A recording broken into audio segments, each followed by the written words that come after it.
Episode 20 की start में लिन शीक्यू के बारे में सोच रही होती है, जहां शीक्यू एक पहाड़ के किनारे खड़ा होता है और उसके पूरे बॉडी पर चू की लगाई हुई दवा वाली मिट्टी लगी होती है। साथ ही बारिश भी हो रही थी, इसलिए वहां लिन एक सुंदर अम्ब्रेला लेकर आती है और उस अम्ब्रेला को शीक्यू के ऊपर रख देती है ताकि वो बारिश से भीग न जाए, और फिर वो उसके गले लग जाती है। तभी अम्ब्रेला भी उड़कर दूर चला जाता है, जिसके बाद ये सीन बार बार रिवर्स होने लगता है। और अब हम लिन को तनेको टॉम के अंदर देखते हैं, जो इस सपने को देखकर खुश हो जाती है। तब वो उठ जाती है और खुद से कहती है, आज शीक्यू का 1 हफ्ता पूरा हो गया है, आज उसका हाथ ठीक हो जाएगा, लेकिन 1 हफ्ते से उसे भूख लगी होगी, जरूर मुझे उसके लिए कुछ मजेदार खाना बनाना चाहिए। लेकिन अगले ही पल वो परेशान हो जाती है क्योंकि उसने कभी भी खाना नहीं बनाया था। वही शीक्यू भी ठीक हो जाता है और वो लिन को आवाज लगाते हुए उसके पास आ रहा होता है, ये बताने कि उसका हाथ ठीक हो गया है। पर लिन उसे कहीं भी दिखाई नहीं देती। वहीं टेबल पर खून भी गिरा होता है। ये देखकर वो घबरा जाता है कि कहीं लिन के साथ कुछ गलत तो नहीं हो गया।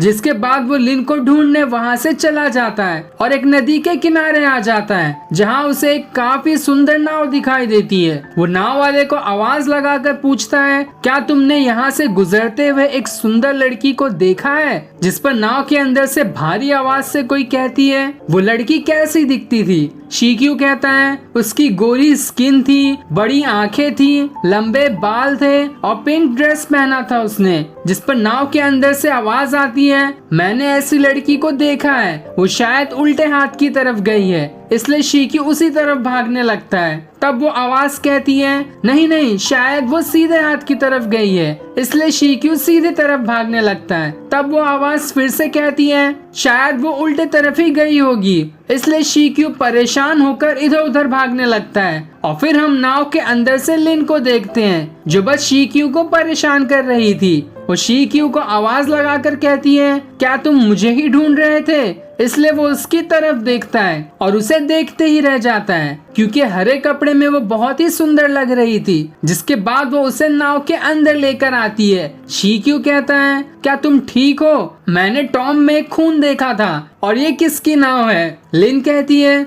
ये नाव चू की है और वो खून मुर्गे का था। मैंने सोचा तुम भूखे होगे, इसलिए मैंने पहली बार तुम्हारे लिए खाना बनाया है। वो उसे चिकन खाने को देती है। पर शीक्यू कहता है, तुमने पहली बार खाना बनाया है तो ये कैसा होगा? लिन कहती है, तुम्हें तो मेरी तारीफ करनी चाहिए थी। अगर तुम्हें नहीं खाना है तो लाओ मुझे दे दो, मैं इसे फेंक दूंगी। इसलिए शीक्यू उससे चिकन लेकर खाने लगता है। पर खाने का टेस्ट अच्छा ना होने पर भी वो उसकी झूठी तारीफ करता है कि ये बहुत ही ज्यादा टेस्टी है। ये सुनकर लिन खुश हो जाती है। दूसरी तरफ बेचारा फेंग लियो हान के कॉफिन को लेकर जा रहा होता है, लेकिन थोड़ी देर रुक कर वो कॉफिन के ऊपर अपना सर रखता है और हान को देखने लगता है, जिससे उसकी आंखों में आंसू आ जाते हैं। तभी उसे आसमान में हान दिखाई देती है। वो उसे छूने की कोशिश करता है, लेकिन तब तक वो गायब हो जाती है। ये देखकर फेंग लियो एकदम गुस्सा हो जाता है और गुस्से में इतनी जोरदार बर्फ में पंच मारता है, जिससे बर्फ में बहुत ही बड़ा गड्ढा हो जाता है।